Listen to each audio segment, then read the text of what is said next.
रात गिर आई थी। घना जंगल अपनी खामोशी में डूबा हुआ था, जैसे सदियों से कोई राज छुपाए बैठा हो। पेड़ों के बीच से चांदनी की हल्की हल्की किरणें छनकर धरती पर अद्भुत नक्काशी कर रही थी। ठंडी हवा में पत्तों की सरसराहट एक अज्ञात संगीत की तरह गूंज रही थी। राजा धर्मशेन अपने घोड़े पर सवार अपने कुछ सबसे वफादार सैनिकों के साथ जंगल के उस हिस्से से गुजर रहे थे जिसके बारे में कहा जाता था कि वहां अनजान परछाइयों का वास है। मशालों की मध्यम रोशनी उनके चेहरों पर गिरती तो कभी छिप जाती, जैसे खुद रात भी उनसे नजरें चुरा रही हो। अचानक हवा में एक मीठी रहस्यमयी महक तैरने लगी। धर्मशेन ने घोड़े की लगाम खींची। उसकी नजरें चारों ओर घूमने लगी। दिल की धड़कनें एक पल को ठहर सी गई। तभी कोहरे के उस पार पेड़ों के बीच से एक हल्की परछाई उभरने लगी। सफेद चंदन सा बदन, रेशम जैसे काले बाल और गहरी रहस्यमयी आंखें। एक स्त्री खड़ी थी, मानो चांदनी की मूर्ति हो। कौन हो तुम? राजा की भारी मगर थोड़ा कांपती हुई आवाज जंगल की खामोशी को चीर गई। वह मुस्कुराई। उसकी मुस्कान में एक अजीब सी कशिश थी जो सीधे दिल में उतर गई।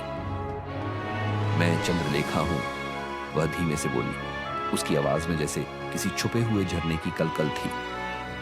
राजा का दिल एक अजीब से जादू में बन गया। उसका घोड़ा बेकाबू हो गया, मगर राजा ने उसे संभालते हुए फिर से उस परछाई की ओर देखा। चंद्रलेखा की नजरें उससे टकराईं और एक पल में जैसे समय ठहर गया। उसके आसपास की धुंध गहरी होती जा रही थी, मानो खुद जंगल उसे अपने भीतर समेट लेना चाहता हो। तुम्हें इस घने जंगल में कोई भय नहीं? राजा ने हिम्मत जुटाकर पूछा। चंद्रलेखा ने एक कदम आगे बढ़ाया। उसकी पायल की हल्की छन छन जंगल की सर्दी में भी गर्माहट भरने लगी। मैं इस जंगल का अंश हूं राजा, और तुम मेरे भाग्य का। धर्मशेन ने गहरी सांस ली। उसकी तलवार की मूठ पर हाथ कस गया, मगर दिल किसी अदृश्य डोर से बंधता चला गया। तुम्हें मेरा नाम कैसे पता? उसकी आवाज में अब न केवल जिज्ञासा थी, बल्कि एक अजीब सा डर भी था। चंद्रलेखा ने उसकी ओर हाथ बढ़ाया। उसकी उंगलियां बर्फ जैसी ठंडी थीं, मगर उनमें एक अजीब सी गर्मी थी जो सीधा राजा के दिल में उतर गई। क्योंकि मैं तुम्हें सदियों से जानती हूं, धर्मशेन, उसने धीमे से कहा। मैं तुम्हारी प्रतीक्षा कर रही थी, तुम्हारे स्पर्श की, तुम्हारे प्रेम की। उसकी आंखों में अब रहस्यमयी चमक थी जो सीधे राजा की आत्मा में उतरने लगी। अचानक चारों ओर की रोशनी मंद होने लगी। पेड़ों की शाखाएं सूखने लगी, पत्तियां झरने लगी और हवा में एक भयानक सर्दी घुल गई।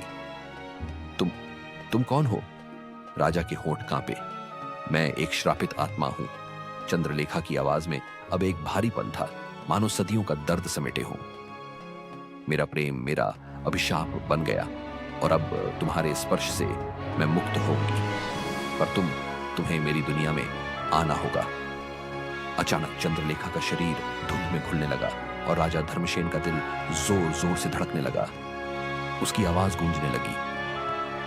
मुक्ति का द्वार खुल चुका है प्रिय, अब तुम मेरे हो, सदा के लिए। जंगल में घना कोहरा छा गया और राजा का घोड़ा चीखता हुआ पीछे हट गया। उसके सैनिक दौड़कर राजा तक पहुंचे, मगर वहां सिर्फ एक टूटी हुई तलवार और बिखरे हुए फूल पड़े थे। उस रात हवाओं में चंद्रलेखा की खनकती हंसी गूंजती रही और जंगल का हर पेड़ उसकी अमर प्रेम कथा का गवाह बन गया।